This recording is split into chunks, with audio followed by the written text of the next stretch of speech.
Hello, everyone. Can you hear me? Yeah, good evening, and thank you very much for coming. My name is Azam Gholami. I'm an associate professor of physics in the science division, and today is a great pleasure for me to introduce Professor Eberhard Bodenschatz from Max-Planck Institute for Dynamics and Self-Organization in Göttingen, Germany. Professor Bodenschatz is a world-renowned expert in fluid dynamics, turbulence, and complex systems, and also biophysics, and he has groundbreaking contribution to our understanding of atmosphere phenomena, particularly cloud formation and their role in the climate change and climate processes. Professor Bodenschatz received his PhD in theoretical physics from Bayreuth University in 19...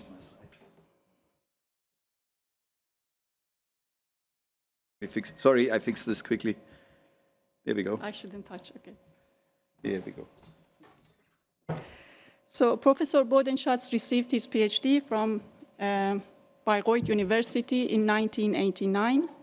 And in 1991, he moved to US as a postdoctoral researcher at the University of California, Santa Barbara. And during this time, he received an offer as an assistant professor of physics from Cornell University in Ithaca. During his tenure time in Cornell, he also was a visiting professor at the University of California, San Diego. And in 2003, Professor Bodenschatz became a full professor at Cornell University. In 2003, Professor Bodenschatz became a scientific member and director of the Max-Planck Society, and is also adjunct professor at the Cornell University. So he kept his close ties with the Cornell University since then.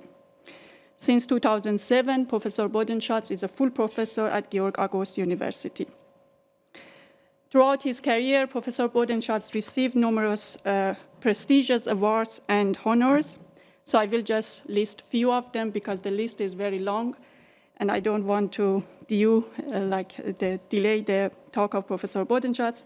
So first of all, he is a fellow of the American Physical Society and also fellow of the European Academy of Science. Professor Bodenschatz is a member of the German Academy of Science, Leopoldina, that they give advice to the German government for different strategic decisions. He is founding and steering committee member of the Max-Planck School of Matter to Life. Professor Bodenschatz is a member of the Göttingen Academy of Science and Humanities, and since 2017, he is co-director of MP of Twente, where they have established a center on complex fluids. I would like to emphasize that during the COVID pandemic, Professor Bodenschatz made a significant contribution to the COVID research, and they were really giving advice to the German government about different policies that they need to decide on. And his research was very focused on airborne transition of the virus so their research was focused on fluid dynamics, aerosol dispersion, and ventilation, which was actually significantly contributed to the understanding of how the virus spreads through the airborne particles. So today is a great pleasure for me to have Professor Bodenschatz here, and today he will basically share his insight on clouds and climate, which is a very important topic, especially today. We are all facing the challenges of climate change, and Professor Bodenschatz will tell us more about this. Thank you so much for accepting our interview. Thank you. Well, it's a real pleasure to be here. Thanks for coming. So I give you a tour through my research, and I give you also a little bit of warnings about climate change and things like that. Perhaps before, as I mentioned, that we worked actually for 3 years. We stopped pretty much doing anything on clouds and only did COVID research on aerosols. I have the one paper in PNAS, which has the highest, there's something called altmetric score, which is the alternative metric on public visibility. We are on place 140 out of 22 million papers, so that's not bad, I would say. When I feel bad, I always look there and say, I'm not so bad after all. And so I'm not talking about that because I thought I should talk about something more uplifting, instead of COVID. COVID is kind of dull and dreary and not so good. Masks work. Right? So if you have an FFP2 type mask, a mask that closes on the face, they work. Don't believe anybody else. They really work. You can read my papers. It's all in there. They work fantastically. So I'm going to talk about clouds. And so you have this, I get my little pointer here, but when you had now a lot of time to watch this movie, and some of you, I already gave away the little gist. So what you see here is this is Zugspitze, which is Germany's highest mountain, and we have a research station up there. And one day I was looking out the window and I saw that there's this lift going up the hill. And well, I see it very often. This is the pointer, right? No? I don't know. Yeah, there's a pointer right here. So when you look up here, right there, you see a camera team on this thing. And because I cannot make this movie, it's impossible. No AI can make this movie like this, other than you really impose the lift on top of the cloud movie, okay? Because the cloud movie is continuous, that means I couldn't cut it, because clouds are very fast. And clearly the clouds are very fast. But I love this movie because it shows the dynamics of the clouds.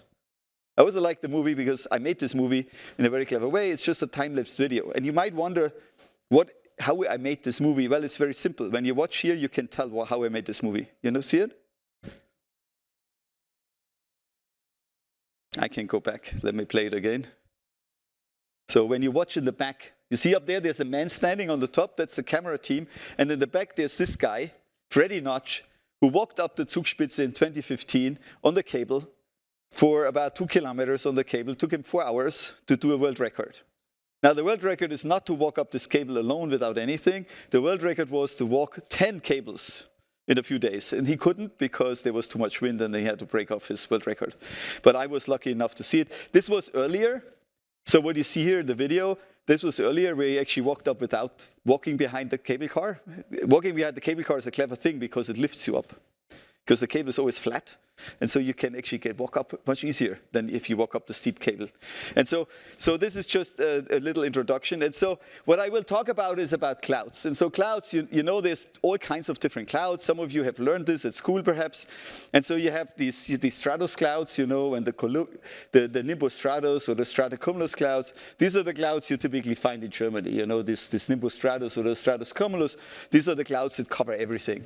Now, you also have these very strong convective clouds. They go very, very high, and then there's an anvil. It looks like on the top, suddenly they get cut off. So these are the clouds that have very, very strong convection. They go up to 5,000-6,000 meters, even up to 10,000 meters.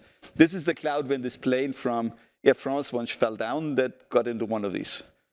And the sensors iced up, and then the plane just crashed in the ocean. And so what you have is you have all these different types of clouds, and it's good that we have clouds. Why is it good to have clouds?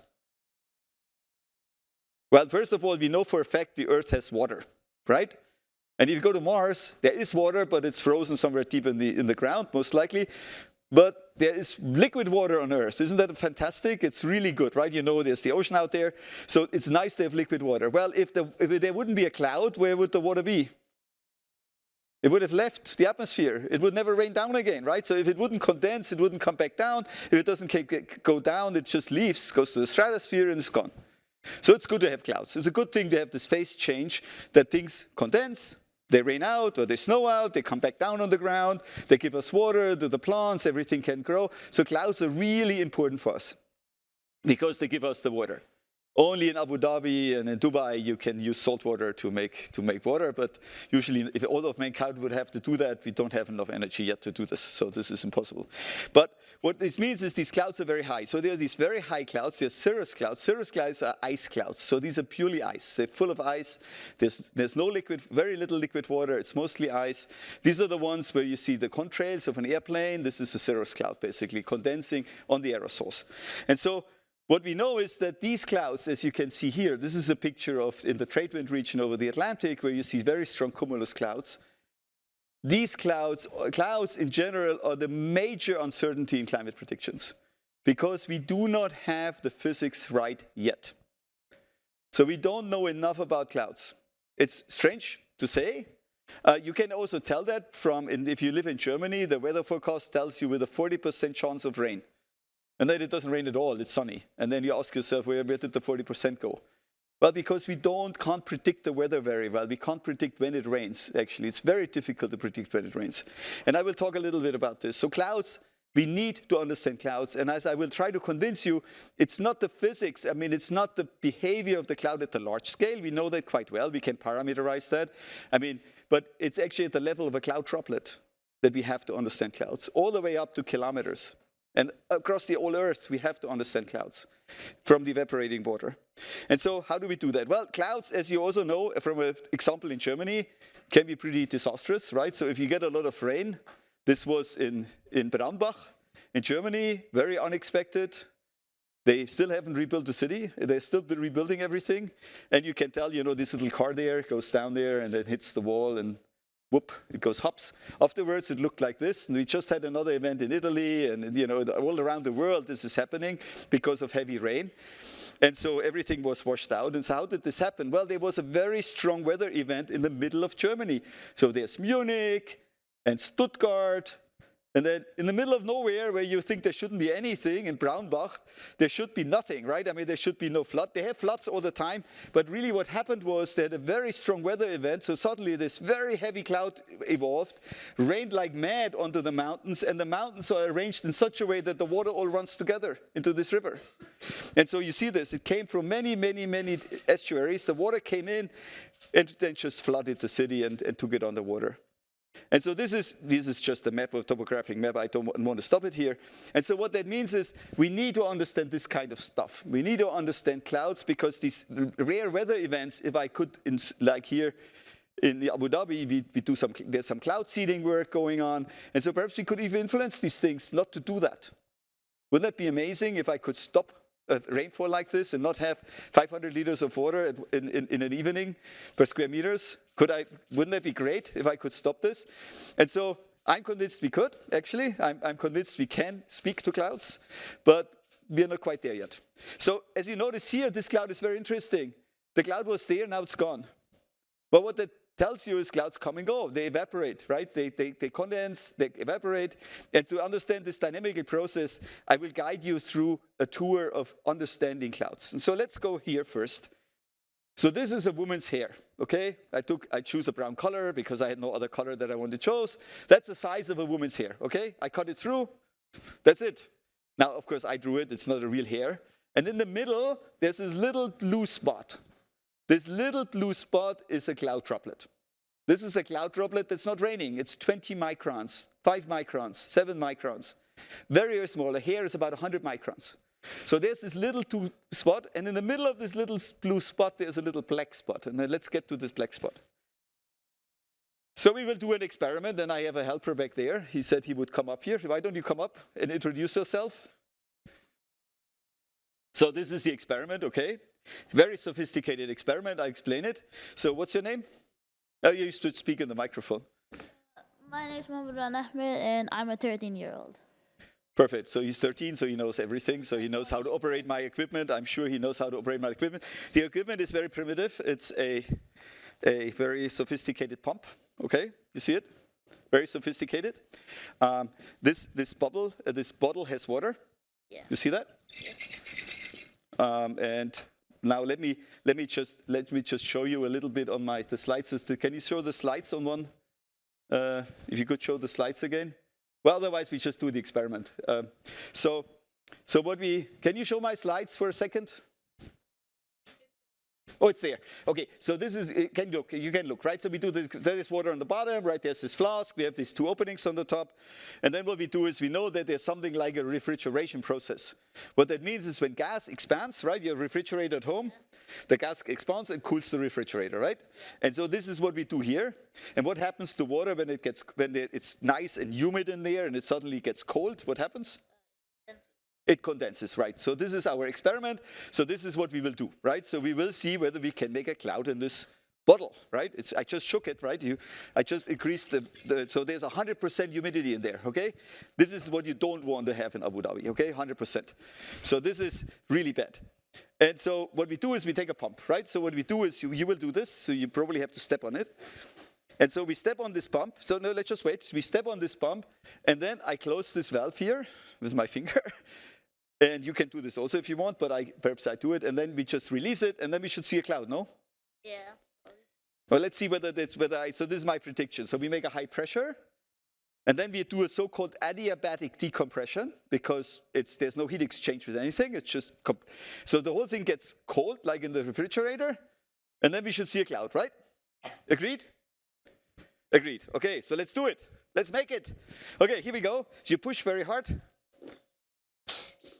Again. Again. Oh no. What do we do now? It doesn't work. Yeah, what is the problem? What do you think why it doesn't work? Well, let's try it again. Let's try it again. Let's see whether it works. So build up. Well, it's a very bad experiment, right? I mean, it doesn't work. So what do we do? Look, there's, yes, exactly. So we have this, okay? European matches, 42 of them.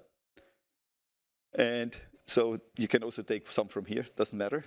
And so what we do is, what's missing? So when you remember what I said is there's this little red blue spot with something black in the middle. What could that black be? Actually, no. When you had Corona, there was the virus inside, right? In the drop, right? Yeah.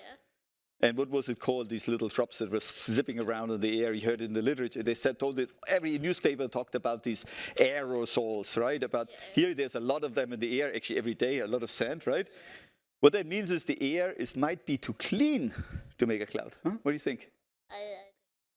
Okay, let's try it. Okay, so then I do this myself because I don't want you to breathe the match. I will do it myself. So what we do now is, and I don't want you to play with fire. Okay, I do that. And so what we do now is I will make a match. Have to be a little quick. So let's see whether it works. So I make a fire. So it's burning, right? So here it's burning. And now I make it out. So there's now aerosols in there. So we can push them away, right? And now we do the experiment again. What do you think? Right? Yeah. Will it work? Yeah, probably. Probably, otherwise I wouldn't shown it, right? So you're completely right. So let's try it again. So now we need the light. Wait, we have to turn the light on. Otherwise we can't see. So there's a little of smoke in there, but it's good. Okay, go for it. No? Yeah! Did you see it? Yeah. Want to try it again? Let's make a little more humidity in there. Let's try it again. Very reproducible. Actually, it will now take for hours until it doesn't work anymore. I have to wash it very carefully because you can do it again. You also see when he compresses, the temperature goes up, right? It gets warmer, and when it gets warmer, the cloud disappears. Why don't you push? Oh, it's gone. You can go back down, go out, just leave nothing, right? And now it's here, right? So what do you need to make drops? Yeah, they allow these little fine, these droplets here are 5 microns, okay? So they're really small. They're like I've drawn it. What do you need to make this cloud? Pressure? Well, we have pressure. We cool it off, right? It's 100% humidity, right? There we go. And there's these aerosols, right? Yeah. So what did this match leave? CO2. No. What do you think? So let me try to show it to you again. So I have this match, right? I did this. And then I did this. And then I did. What came off? What's this coming off?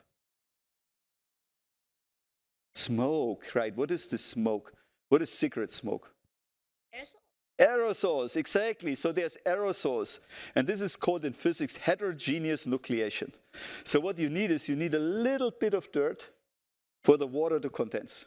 And all cloud droplets are heterogeneously produced.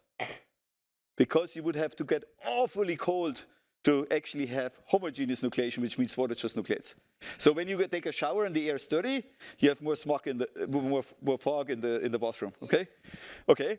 So what that means is we need these aerosols. So let me continue. So thank you very much. Thank you. Well done. Very successful. So what that means is we need these aerosols to have clouds, right? So what that means is if we seed a cloud, we talk to this, right now it's still there, I can make it disappear, right? So if I push, now it's gone, now it's back. So what that means is when you do cloud seeding, that's exactly what you do. You put in more aerosols in the cloud, and then it's easier to nucleate droplets out of the moisture that's sitting in the air. Actually, it's in such a way that if you produce a lot of aerosols, water will condense on these nuclei, and it will create more droplets, many more droplets than you had before, and you might initiate rain, for example. And so what we need is, well, this was my experiment that didn't work. Okay, so there we are. But then it actually worked, and then we did the experiment with a little bit of smoke. We sucked in the smoke, we put in some aerosols in, and now you see that it just doesn't go away. My cloud stays. I can turn this off. This experiment is now done. You saw it. Repeat this. It always works. And every time you're afraid it will work, okay? So try it out beforehand to make sure there's not too many aerosols in the room. Okay, if there's a smoky room, the experiment doesn't work anymore, right? And so what I did is I got this experiment going, and then what that means is we need aerosols, and it turns out that in the United States, for example, in the northern United States, so towards New York actually, the average temperature would be 3.5 degrees warmer in average in the summer if there wouldn't be all the dirt that's coming in from the west. People have simulated this, so climate change is a topic. So actually the dirt that's in the air is a good thing, because it's colder in New York. When I heard the talk, I said, wouldn't it be great in the winter? I wasn't living in New York. I mean, in the winter in New York, you don't want to be. And in Ithaca especially, New York City is better. And I said, wouldn't it be better to have a warmer winter? And he said, no, it's the summer that gets hotter. And so that's not very good. So that's the MPI for chemistry. And so what that means is, you all know we put a lot of CO2 in the air, and that CO2 is a greenhouse gas. And that greenhouse gas is heating up the Earth.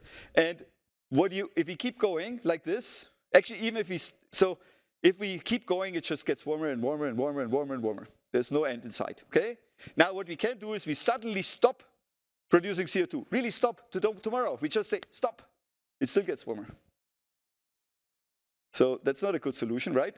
And so what that means is we might have to do some climate intervention for mankind to live our life that we like to live.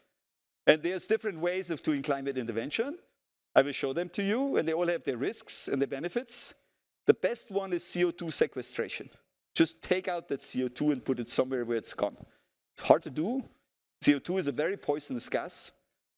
You basically die. There's an adverse reaction with hemoglobin, and you die of three breaths of pure CO2, and you're a goner. So it's not a good thing. But nevertheless, there might be a safe place in the oceans or in some deep wells. It's very heavy. It just stays down there. So there might be a way to get rid of the CO2. But even if we stop, it still goes up a little. So we might have to do something, perhaps. I'm not saying we have to. I'm just saying we might be forced to because of social reasons. It will be socio-economic reasons which might. And I wanted to give you an idea what that could be. So, well, we have these clouds, right, that I talked about. So we have high clouds, we have low clouds. And when you look at this, there's clouds, there's radiation coming in from high clouds, and then there's some outgoing radiation. There's some big radiation coming in. You all know when there's a big fat cloud, it's getting really dark. So this cloud sends back 40% of the sunlight that's coming in, or even more, is being reflected back into space. It's just gone. So clouds really can cool the Earth. But at the same time, what you see here is that these high clouds, these cirrus clouds, actually heat the Earth. Because what happens is the sunlight comes in, the reflected solar radiation can go through, no problem. But the infrared radiation, the heat that's being radiated back into space, reflects back from these ice clouds back on Earth. And so this way you actually heat the Earth.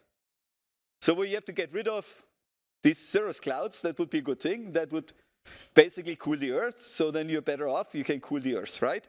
So all these methods that I showed do nothing to CO2, which is not a good thing. But for now, we can decrease the temperature of the Earth by about 1 to 2 degrees. By some. That's what people think. It's not clear yet, but let me just show you. So 40% of the radiation is being reflected. And it turns out that mid-Atlantic clouds, like these ones, these stratoclouds in the mid-Atlantic are the most dominant one. They're there for kilometers, hundreds and hundreds of kilometers during part of the year, and they reflect a lot of sunlight, and they cool down the ocean, which means less moisture goes out of the ocean. And if there's less moisture, there's a little bit less clouds, and then so the heating is not as bad. And we don't get these very heavy rainfalls, for example, that we have right now. So what we want to do is, let's see what we can do. So there is this report that says that one should be cautious about solar radiation management. I'm a little bit surprised. Oh, here we go. You're right. So there's this nice report. You can download it. If you take this QR code, you can read the report. It's very, very good. It's very well done. It's very balanced. It's not saying one or the other. It just says be careful. And it's from the National Academy and from 2021. And it's called Solar Radiation Management. This is the SRM. If you ever hear SR, we scientists like acronyms, right? And if we make an acronym out of it, it sounds fancy. You know, solar radiation management sounds boring, but SRM is something different. And so we have SRM. And so with SRM, what you can do is you can, for example, talk to stratospheric aerosols. When you do stratospheric aerosols, the idea is you go way above the clouds into stratosphere, and you introduce sulfuric acid, SO2. And that will react very quickly with OH to sulfuric acid. And that stuff really reflects sunlight like mad.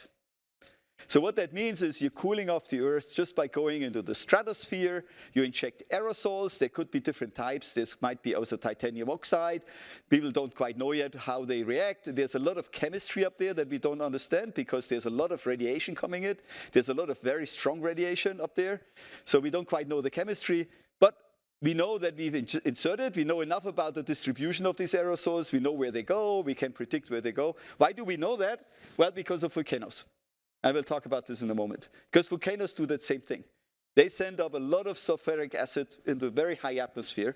And that's one. The next one is cirrus thinning. What you have to get rid of is the cirrus clouds. I'm not going to talk about this because I know almost nothing about it, so I decided not to talk about it. But you basically, what you do is, again, you put aerosols. You have to basically make sure that if something happens, it's not ice. And then the next one I know a lot about it is marine cloud brightening. What you do there is you talk to the low-level clouds and you do exactly what, you seed the clouds to make a lot. It's called marine cloud brightening. It's pretty clear, right? What does brightening mean? Yeah. Things get brighter, yes. Where do you think it gets brighter if you make a marine cloud brighter? When you're in the airplane and look down, or when you're underneath the cloud? Yeah, when you look down, exactly. So what happens is you produce a lot of little tiny droplets, and these little tiny droplets reflect a lot of light back. The cloud gets dark. Actually, to the bottom, it looks darker because that's just coming through. So that's one way to intervene in producing clouds, by putting actually aerosols, just like what you did. You take these aerosols, you blow up a lot of salt water in the air, and then when there's a cloud happening, the cloud will be very dense, and this cloud then reflects a lot of the sunlight, and if it reflects a lot of sunlight, the Earth will cool off. And people try to do that. Now, this has, of course, a lot to do with general geoengineering, with cloud seeding and so on, so any cloud seeding project where you make clouds is also there. Well, in stratospheric injection, it's kind of nice, but it's also not so nice. The first thing is there's very low turbulence up there. I will talk about turbulence in a moment, so there's very little mixing. What that means is the stuff stays up there for a long time. So it stays longer in the atmosphere for years. So you take a lot of airplanes, you make a lot of airplanes, you're Elon Musk, and you decide to fly a lot of airplanes. He could, by the way, no problem. He has enough money to do this by himself, and there's no law that prevents him from doing this. So one day he could get up in the morning and say, for Trump, I cool the Earth, okay? He could. Yes, exactly. I feel the same way. I hope he doesn't do it. But it's difficult to reach because you have to go up to 15 kilometers, right? I mean, 10, 15, 20 kilometers, very hard. But you have to put all this sulfuric acid up there. And we already know that it's impacting on the ozone layer heavily. So not good, because we don't quite know what the chemistry up there is. So we're definitely not at the point. There are a lot of people talking about this. I was at a conference where half of the conference was about this. So there's a lot of work going on, and the idea is to take a balloon. You take this balloon, you have this magic pipe that survives 15 kilometers, and you can still pump something through it. I don't think that material exists, but who knows? And then you pump this stuff with a balloon that's cheap, right? The helium balloon will stay up there for a long time, and so you can just pop up the aerosols, blow them in, and then you make this thing, and then the sunlight gets reflected. This is this is from this Wikipedia page, so this is what the dream is, that you can just do this a lot. And on the bottom, you have a ship that has all this sulfuric acid, and you just do it, right? And so this is this SRM. So you can ask me more about this later if you want. So I keep going. So now I told you that there is volcanoes, and these volcanoes blow this sulfuric acid up into the stratosphere. Now the latest one was the Tonga eruption on the 5th of January. It was a wet volcano. So what is a wet volcano? Yes? Exactly, it's an underwater volcano. And surprising things happened. When you read this, it's kind of, oh, you know.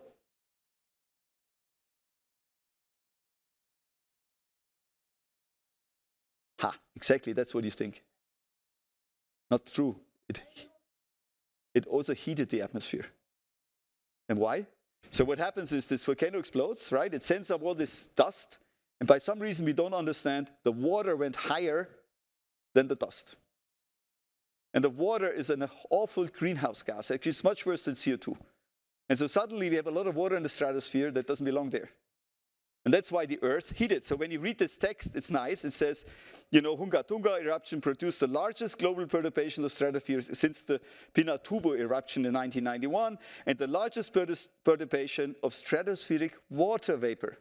Because the other one, the Pinatubo, was a dry volcano, no water. This was a wet one. And so if you take this water, and then he says, you know, it was cooling. That's what you said. But it also was warming. And so currently we think that the oceans are warmer than we expect them to be. They're just much warmer. Actually, nobody knows why. And so one of them effect is probably this. Then there's another effect that the weather has changed, that there's less winds over the Atlantic. So there's less evaporative cooling because the winds are weaker. And so when that comes together, we have right now much warmer oceans than we should have. But this guy played a role in that. So one has to be very careful what you do to the stratosphere, okay? So so you have to be very careful. Now, what also this tells you also that you know that we are on the way to a hydrogen economy. You've heard about this in Germany now, big deal, hydrogen economy. We have so much solar energy. We can produce as much hydrogen as we want by taking water apart in oxygen and hydrogen, and then we ship the hydrogen to, I don't know, to Göttingen, and then we burn this hydrogen in Göttingen, and then we can produce completely carbon-free energy, right? Sounds like a dream, doesn't it? Well, hydrogen is a very, very poor gas. It diffuses through metals. It's a terrible gas, actually, to transport. You need really high pressures. It diffuses through metals. So what that means is we will have a lot of hydrogen leaks. Because what we will do is we use the same pipelines that we use right now, just for hydrogen, right? And so they haven't been modified. So what that means is we will lose a lot of hydrogen. Now, what does hydrogen do? Is hydrogen a heavy gas or a light gas? A very light gas, right? So hydrogen would just go. Molecular hydrogen, right? This is just H2, will go very quickly in the upper atmosphere. Now up there in the stratosphere, I just told you there's a lot of OH. And OH and H2O, what OH and H2, what is produced? H2O, exactly, water is produced. And what that means is all this hydrogen that's leaking out will go up in the stratosphere and will heat the Earth. So, how long do you think it will take in a hydrogen economy when we have basically outruled CO2 until we don't have a heating effect but a cooling effect? Because we reduce the CO2. How many years is the prognosis right now? You can give me just any number. 30 years. So right now the estimates of the current papers says it takes about 30 years to see an effect of the hydrogen economy, even if we outlaw, basically it's only the CO2 reduction that does it. But after 30 years, it's fine. Now, of course, there's all this chemistry which changes the ozone layer. So, well, we don't quite know yet. We will find out, I guess, when we have all this hydrogen leak out. We don't even know how much hydrogen will leak because nobody knows. It's only estimates, right? It's coarse estimates how much hydrogen. So also the hydrogen economy comes with a little bit of a caveat. It will work in the long term, but I won't see the results because in 30 years I will be, well, perhaps I turn 95 then. I might still see the results. Who knows? So now you know how old I am. So, and then there's marine bright clouding, which is exactly what we had here, right? So we put in aerosols, we cool off, we make local clouds. I talked about this.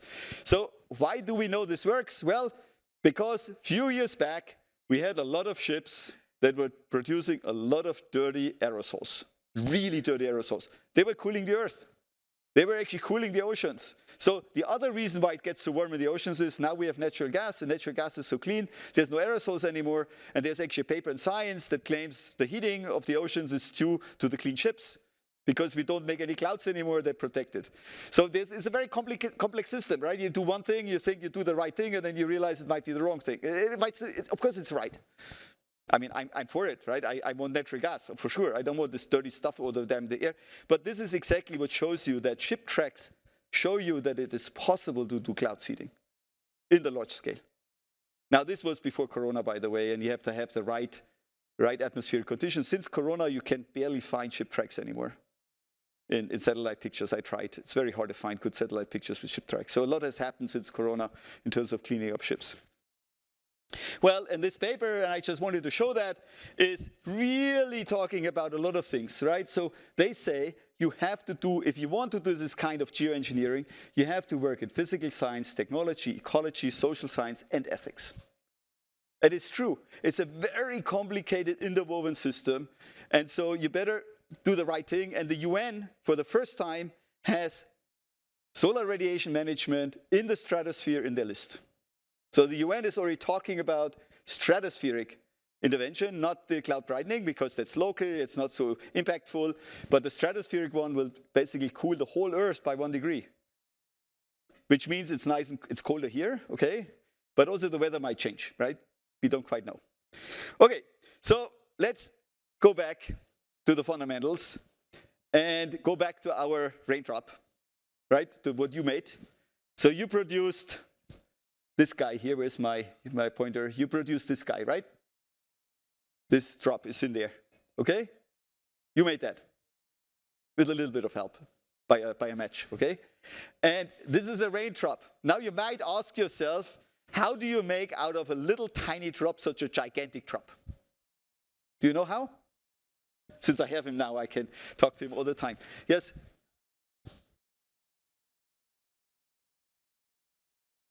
Well, you could wait for a very, very long time, right? And then if once all the water goes to this one drop, it's gigantic, but it will take until the end of time. It's not working.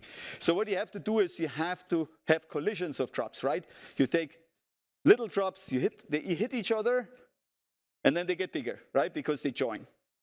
Now, the physics is a little different. What happens is this. So we have this condensation. So we have this, we have here these H2O molecules. They go onto this drop. This is what you have done. In the middle, there's this little black spot, which is the aerosol. These aerosols, by the way, are 100 nanometers or 70 nanometers. They're really, they're smaller than a virus. Okay, they're really tiny, and they have interesting chemistry in them. It depends whether it's soot or whether there's sulfuric acid. It depends whether it's over the ocean with sodium chloride.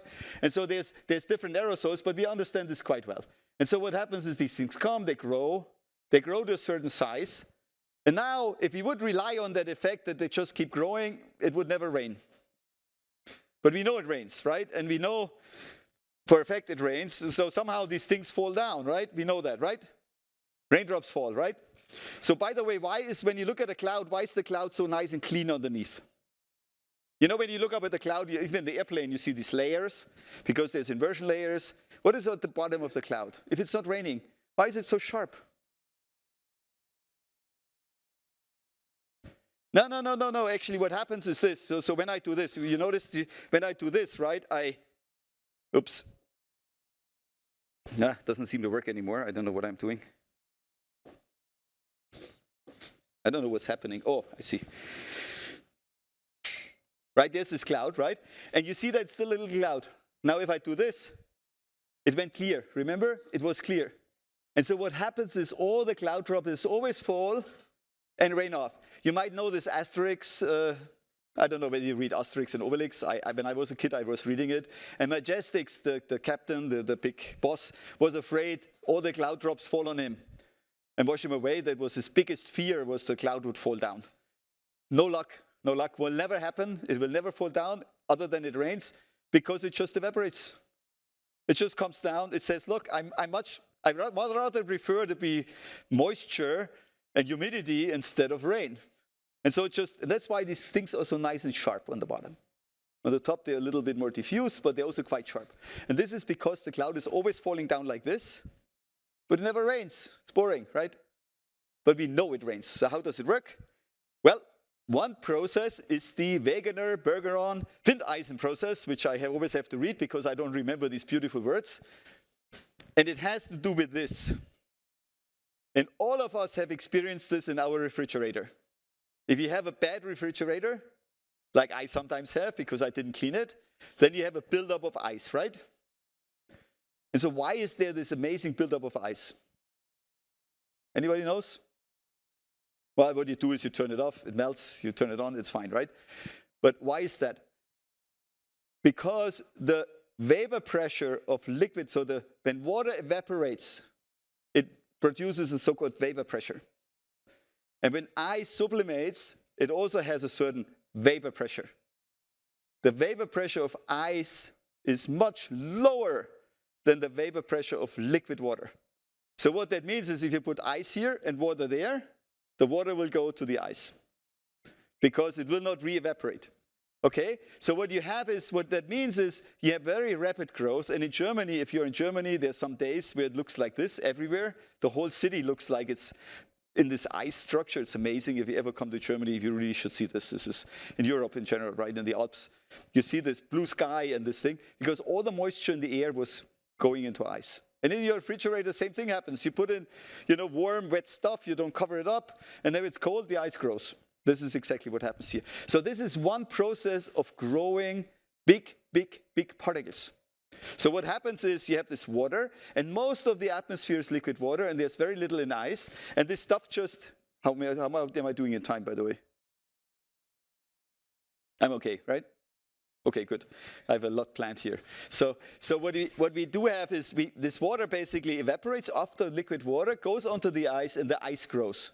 Now, what do we know about big particles compared to, so if you take a boccia ball, or you go on the Pisa Tower and you throw down, it's a little oblique, so you can throw something down very easily. So you take a big rock or a boccia ball, and you just throw it out the window, a cannonball. Does it fall faster than a feather? Oh, yes, it does, because of the air drag. Because the air drag is for the feather, it goes like in the movies, but the boccia ball would just go boom, right? And so what that means is the big heavy particles fall faster than the small ones. And if you're big and heavy and you fall, and there's millions of little droplets below you, what do? You get really wet. So if you're a parachuter and you fly through a cloud, you're wet like mad. I mean, you're really wet. Okay? And the same thing happens in rain. The big particles fall faster. They hit the smaller particles. The smaller particles get stuck. You get a big drop and you get a rain. And we know that this happens for particles that are bigger than typically 100 microns. Now remember, my droplet was 5 microns here. And so somehow you have to get from this small size to something like 20, 30 microns where this effect starts. And this part is not understood. We don't know yet how we get from a small drop to these larger drops. And actually, Ray Shaw created the concept of the lucky drop. Because this one lucky drop was actually able to hit some other lucky drop, and they met. And then once they hit 5 times, they're big. And once they're big, they make rain. And so this is also why the weather forecast, the rain initiation, is off by a factor of typically, it rains about a factor of 20, 30 times faster than we think it should rain. That's why the weather forecast is so bad. Because once this happens, it just starts to rain. But we don't know quite yet why. And so this is what I'm doing research on. I try to understand how can it be that out of these small drops, big drops are being made. A lot of physics, real physics. And so it's too simple, bad luck. Because it just doesn't work. Because I explained to you there's all these drops falling, they come down, they hit each other, it's raining, right? But why would they hit each other? Why would they hit each other? If they're all the same size, they all fall the same speed, right? So they would never hit each other. So what you need is something called turbulence. And for that, I have this beautiful video from a thunderstorm in Nebraska. That's what's really happening in a cloud. Now, this is a very strong convective cloud because it's a thunderstorm cloud. But when you look at this, I mean, what word comes to mind? Turbulence, right? You say, wow, turbulence. Vortices and vortices, very strong velocities, lots of vortices that interact with each other. And then you get these amazing clouds. And so this is a very strong cumulus cloud, of course, but this happens in any cloud. In a stratocumulus, it happens on the cloud top a lot because the sun shines a lot onto the cloud, and then you get strong convection. And so we know turbulent, right? All of us have experienced turbulence. I'm sure some of you have done this, especially where you drink tea. right? Even with coffee, because with tea you have a glass, with a coffee cup you can't see, but with a tea you can see. If you make a cappuccino, you have seen that. So there's turbulence, very low turbulence, by the way. Then in a moment we will have that kind of turbulence over your heads. Okay, so the next experiment is approaching. I don't get you up here because it's a little more dangerous than the other one. So I don't want you to interfere too much. And then the cloud is the highest turbulence levels we have on Earth. And so the cloud is the highest turbulence level. So let's now do an experiment. And I prepared this. But now I will actually go turn my laser on and we get the light down a little bit. I will make, so for some of you who might be, so this is just a discotheque fogger. So there's just some, it's harmless, okay, so don't worry.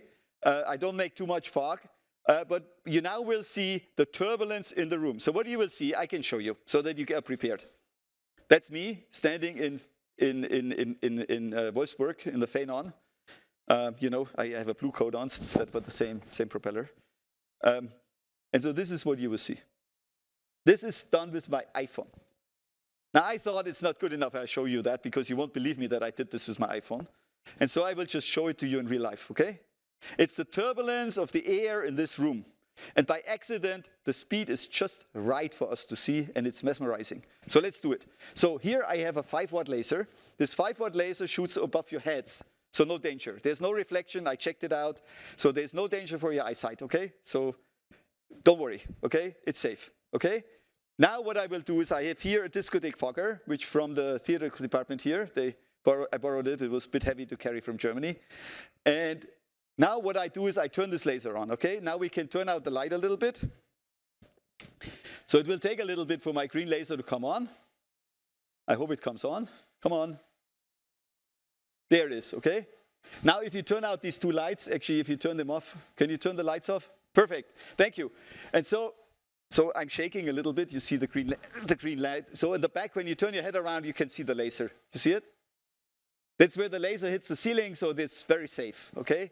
No reflections. And so what I will do is, now when you look up, some of you already see the aerosols in the room. Do you see them blink?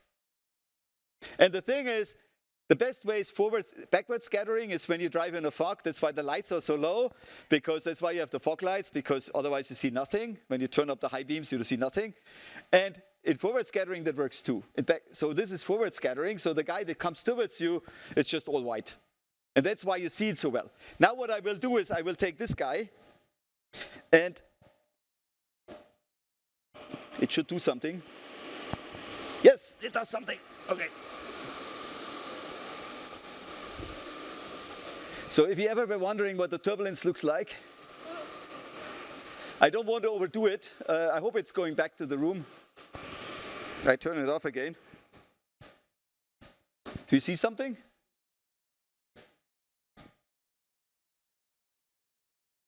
And I think somebody should compose a music to this. And then you get you lie down and you just dream a little bit about the green sky. So I don't know how much you can see in the back. Do you see it? I don't know. Can you see it? I want to see it too. Oh yes, it's spreading. So the thing is, where it is so wide, you know, there is a region where it's very strongly mixed. That's because the room has ventilation and the flow is too fast. And because the flow is too fast, it looks like washed out because our eyes are too slow. But other regions of the room, like now, it's coming here to us. So you see it's coming. So it's getting better and better. So we have to wait a little. I don't want you to take that away from you. We can do it at the end again if you want.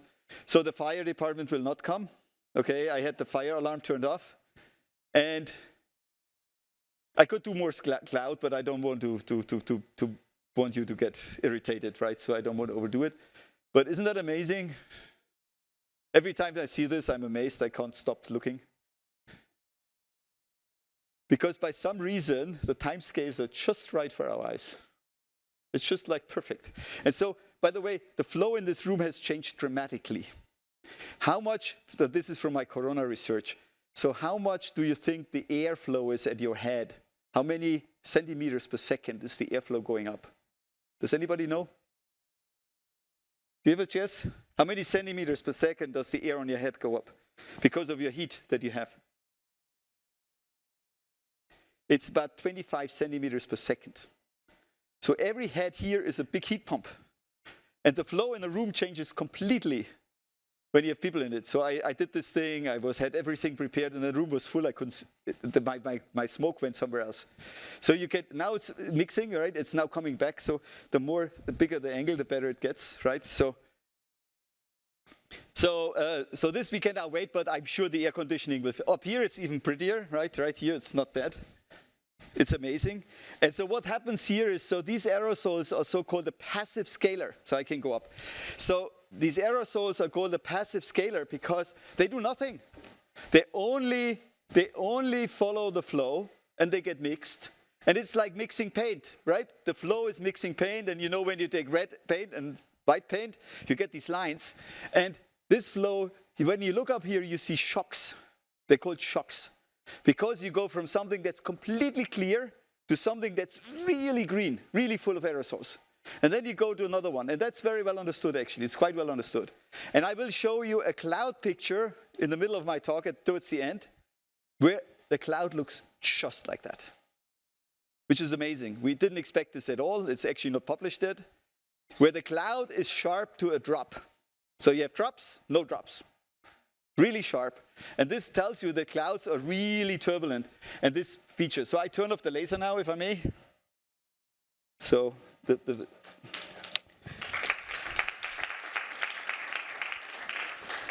So, you know, if I do more when you are here after, you know, if you want to stay on a little bit, we have lots of time, so I can do more.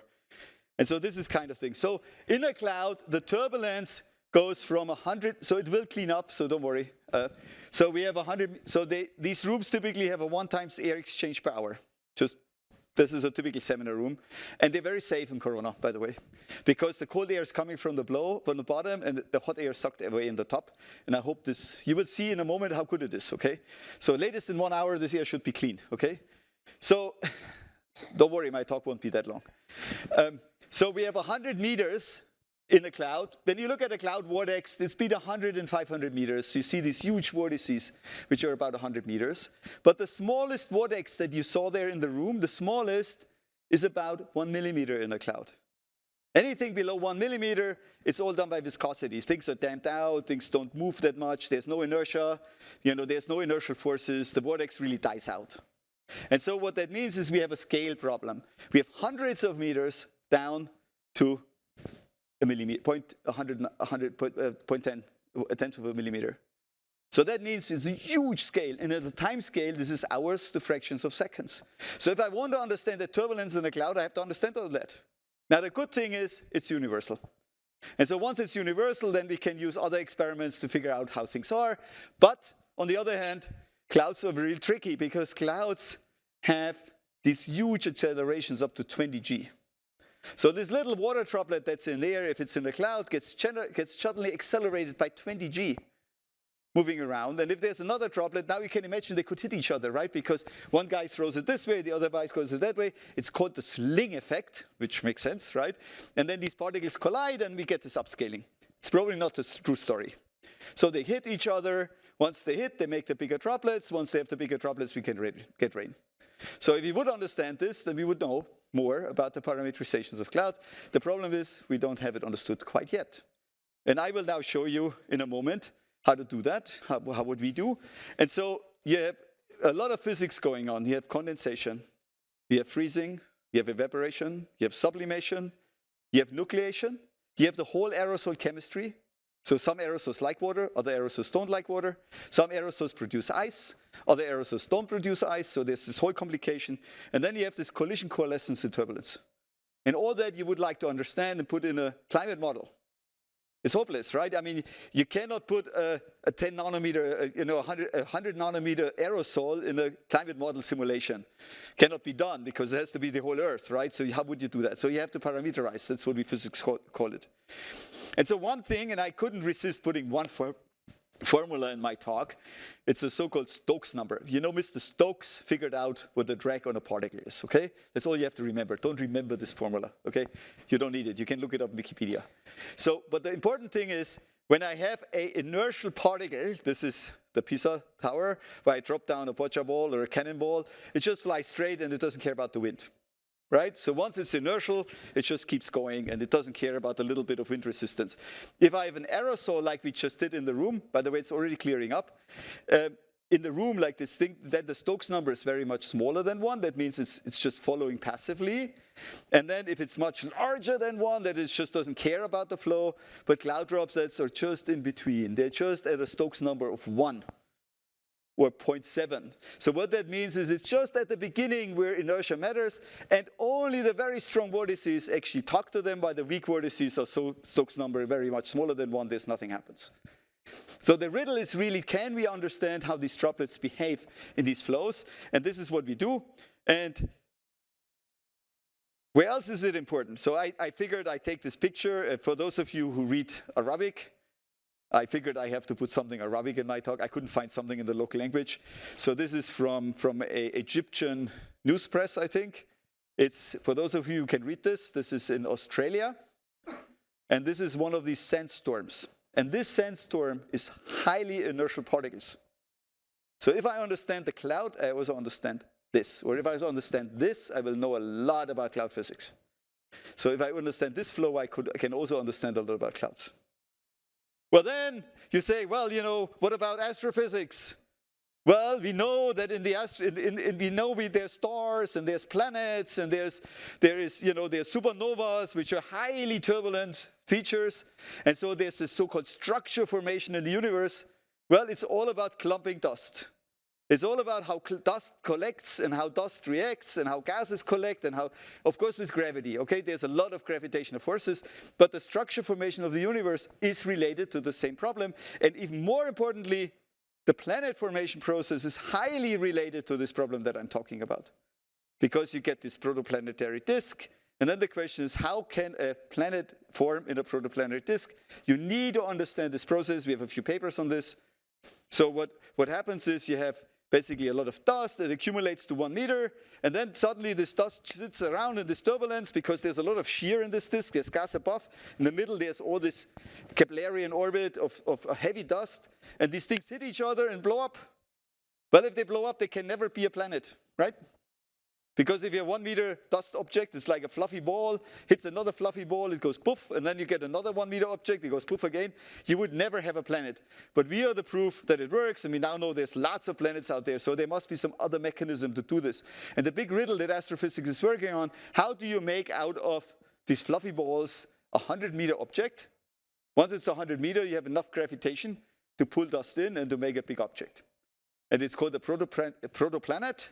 And this protoplanet, we still don't quite know how the mechanism is. And that's why I also work on this. But let me return to clouds.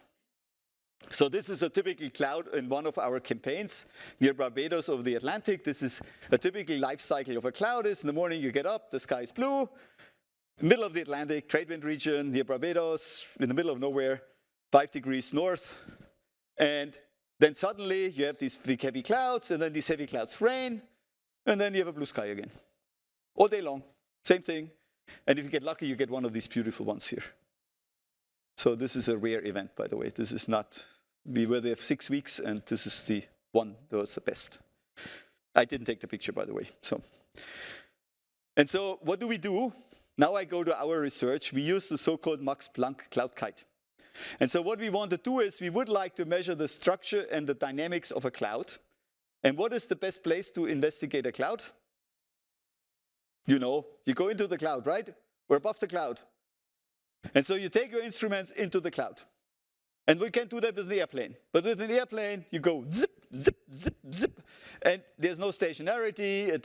You can only get little cuts. It's very hard to do measurements. But if you have a balloon, and you fly that balloon with your instrumentation in the cloud, like here are our instruments. They're called wind darts because they look like little darts. And we have a lot of instrumentation on there. We fly this in the atmosphere with our big balloons. We have flexible control in the altitude. We can stay up there for days with a line. You know, this is like a kite with helium. So it doesn't fall down when the wind stops, which is a good advantage. So I'm a kid, okay? You notice that I'm a kid? I have my own balloon that doesn't fall down. This is great. And so what we have is we have this little balloon. So let me show you what that is. This is how it looks. So it's a graphics, but I have pictures. So this is the real balloon. It's this little helium bubble. It has a kite on the back. Then we have a huge, gigantic winch with hundreds of horsepower of power where we can put this line. And there's this little tiny line. And now, why can we do this suddenly? Why, people have been flying kites for weather for a long time. Why is it suddenly a breakthrough if we do this? Well, because the chemists made a very, very good polymer. And because they made this amazingly good polymer, you can make a very, very thin line. It's called Dyneema, or it's high-density polyethylene or low-density polyethylene, pre-stretched. And you have, the line only weighs 20 grams per meter. Nothing. Absolutely nothing.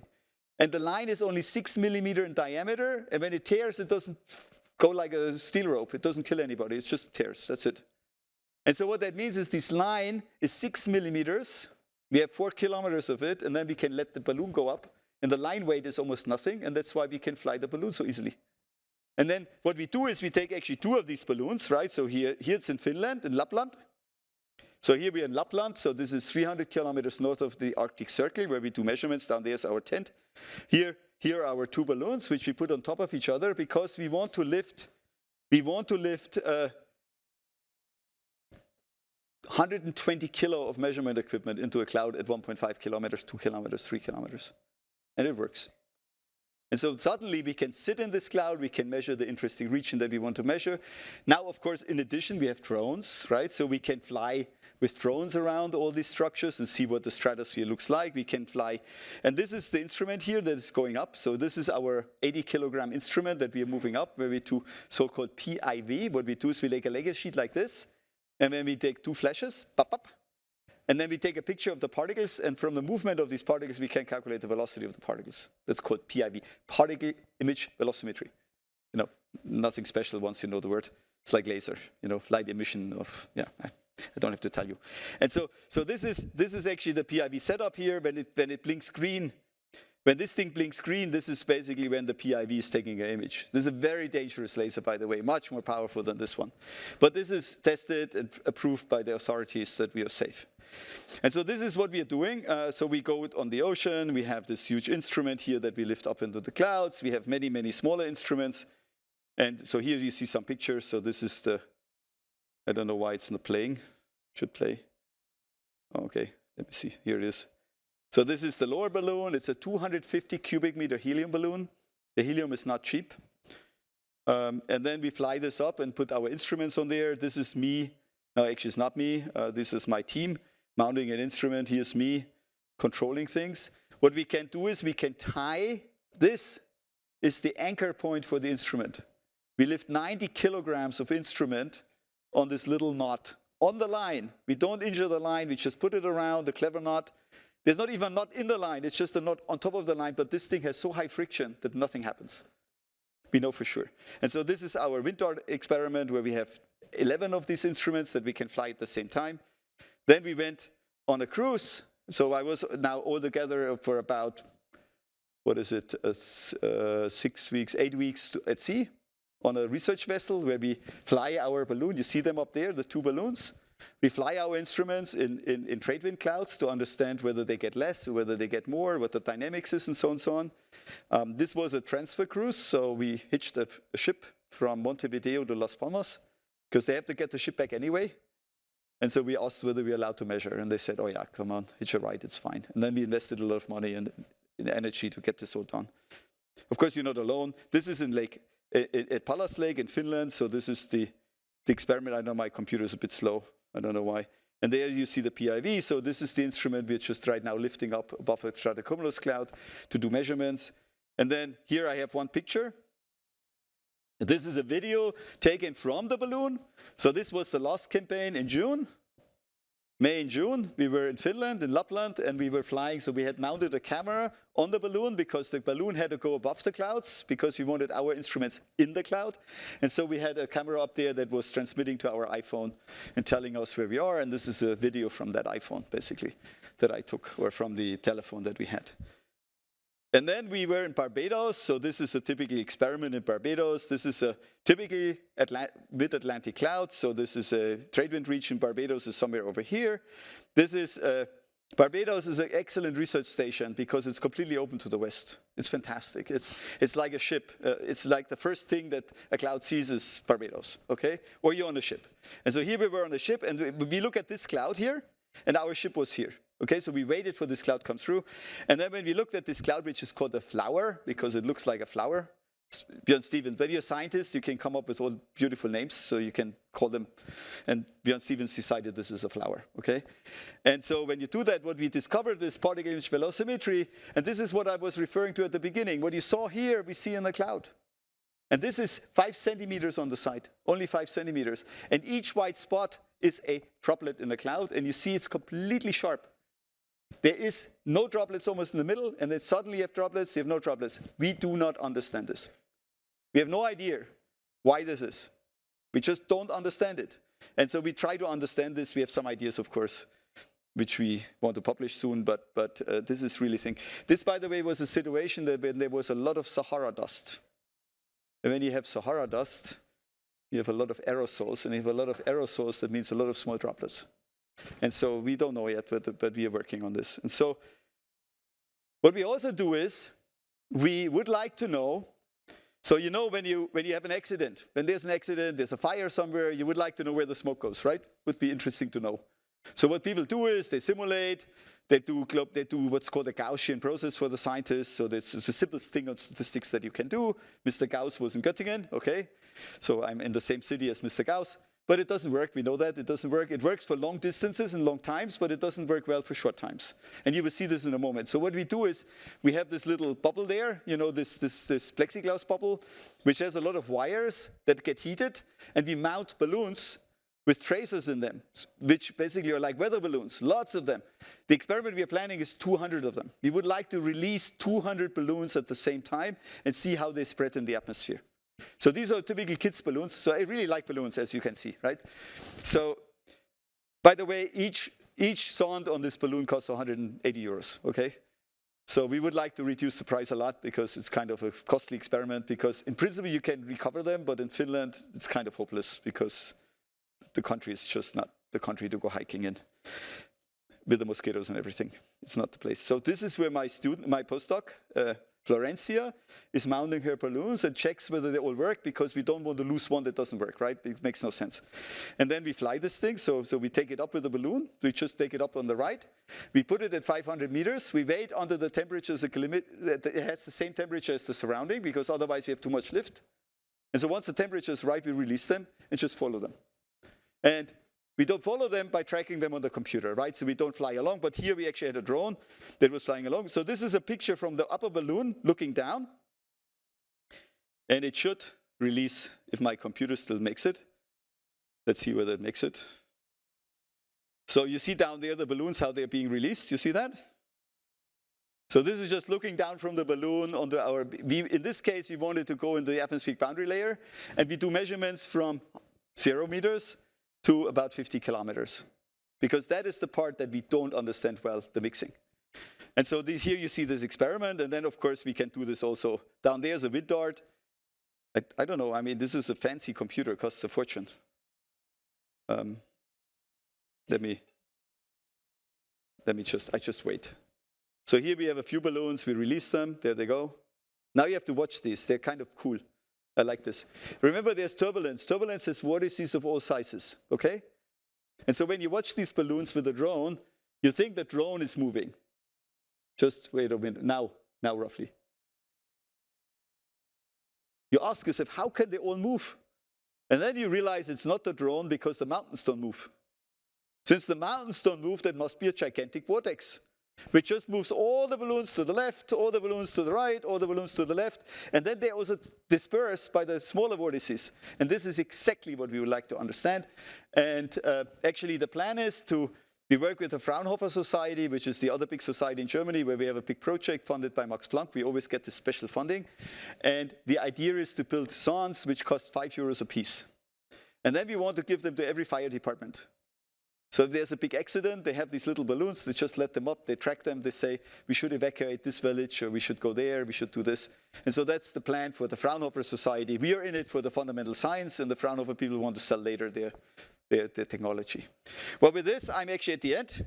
I took a little long, and so with this, I just say that's my last video. Thank you very much for the attention, and watch this and ask me questions. Thank you very much.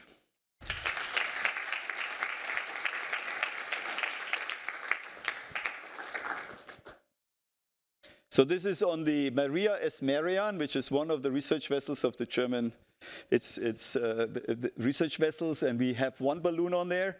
Nowadays, we don't mount the instrument anymore at the balloon. We actually mount it on the line because it's much easier. We also know that the balloon is much safer in the air than it is on a ship, because a ship always has wind, always, and there's vortices. Right now, we're on the so-called von Karman Street.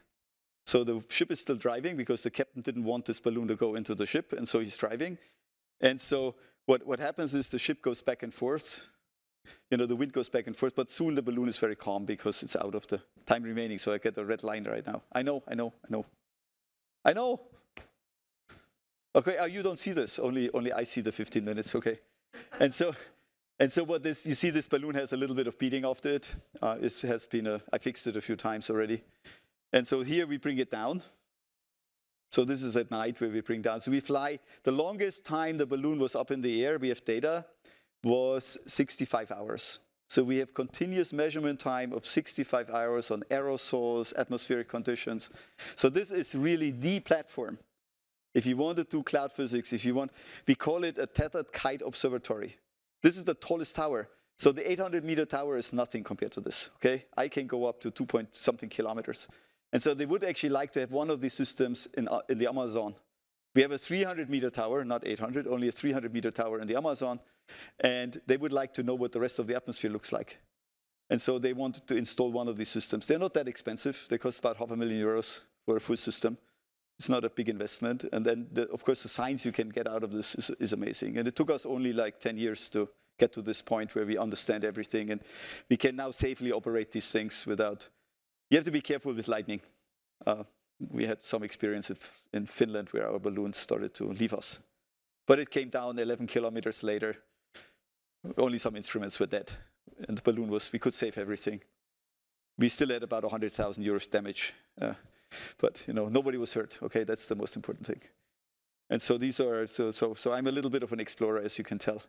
But I'm happy to take your questions. Thank you very much for your attention. I know it was long. Thank you.